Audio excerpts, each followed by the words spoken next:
Well, atrial fibrillation certainly in one extreme can cause hemodynamic instability and require an urgent intervention to try to restore sinus rhythm or to control the rate for hemodynamic reasons. But really the dreaded consequence of this disease and the chronic consequence of atrial fibrillation are the thrombotic complications.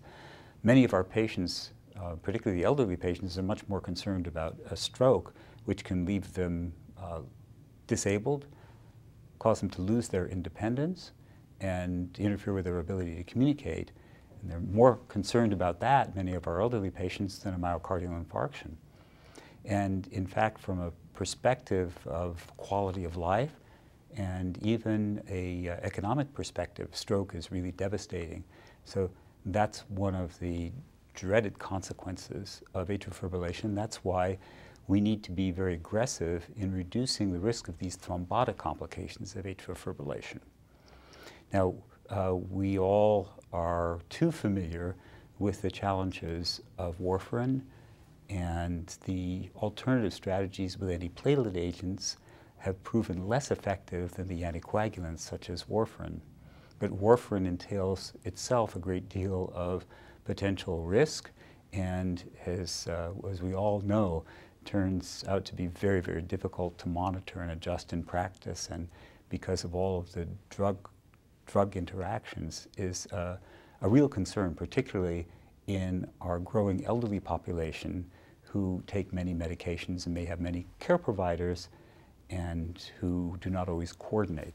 So the field, I think, eagerly awaits strategies for controlling thrombotic risk which go beyond warfarin and beyond the existing antiplatelet agents. And I think we're on the threshold of a very exciting era in the management of thrombosis with the advent of strategies for anticoagulation that may be better tolerated or easier to manage than our traditional, the devil we know, warfarin.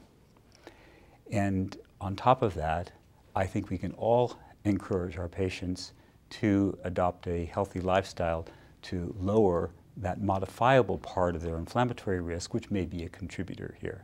Now, whether we'll see a day when an anti-inflammatory therapy might actually be used in atrial fibrillation as a primary treatment, I think that that's probably a chimera. But the idea that as adjunctive therapy, that lifestyle modification or that anti-inflammatory strategies may prove to be beneficial in reducing the risk of atrial fibrillation, I think that that's a real possibility and one that we will have to design into the trials which are currently being contemplated or begun that are looking at anti-inflammatory strategies in patients with atherosclerosis who, of course, have a heightened risk of atrial fibrillation. So I think we can be optimistic for our patients that we'll have better tools in the future to manage this very vexing disease that can cause its devastating thrombotic complications.